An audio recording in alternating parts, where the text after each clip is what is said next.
ایک تجربہ کار صحافی اور نیوز اینکر عائشہ خانم کو کرناٹک حکومت کی جانب سے کرناٹک میڈیا اکیڈمی کی پہلی خاتون چیئرپرسن مقرر کیا گیا ہے۔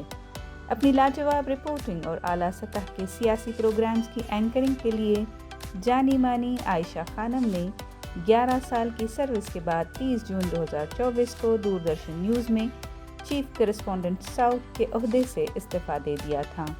ایشین ایج، آج تک اور اسٹار نیوز کے ساتھ کام کر کے عائشہ خانم 26 سال کی صحافتی مہارت رکھتی ہیں۔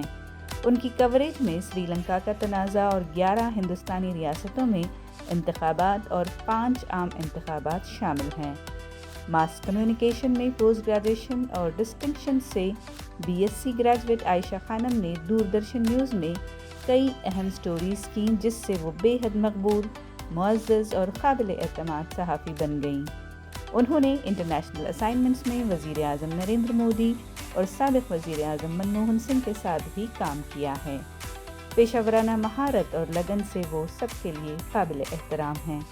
عائشہ خانم کو غیر جانبدارانہ رپورٹنگ کے لیے Tipu Sultan award, Bengaluru press club کی طرف سے سال کے بہترین رپورٹر کا ایوارڈ، کرناٹک حکومت کی طرف سے کرناٹک میڈیا اکیڈمی ایوارڈ اور باوقار اندرا گاندھی ایوارڈ سے نوازا گیا ہے۔ وہ بنگلورو پریس کلب کی سیکرٹری، کرناٹک میڈیا اکیڈمی کی ممبر اور بنگلورو یونیورسٹی میں ماس کمیونیکیشن کے بورڈ آف اسٹڈیز اور CMR یونیورسٹی کے بورڈ آف جرنلزم ڈپارٹمنٹ میں بھی خدمات انجام دے چکی ہیں۔ عائشہ کی دلچسپیوں میں سفر کرنا، لکھنا، شاعری اور فوٹوگرافی شامل ہیں۔ BBC اور CNN جیسے بڑے پلیٹ فارمز پر ٹریننگ حاصل کی ہے۔ 5 جنوبی ریاستوں مغربی بنگال اور مہاراشٹر میں سیاسی کوریج اور تلنگانہ ایجیٹیشن کے دوران بے خوف رپورٹنگ اور سری لنکا میں جنگ کے دوران LTTE کے ہیڈ کوارٹر کلینوچی کا دورہ کرنے والی پہلی ہندوستانی ٹیم کا حصہ تھیں۔ ان کے حالیہ کوریج میں پورے جنوبی ہندوستان میں G20 سربراہی اجلاس شامل ہیں۔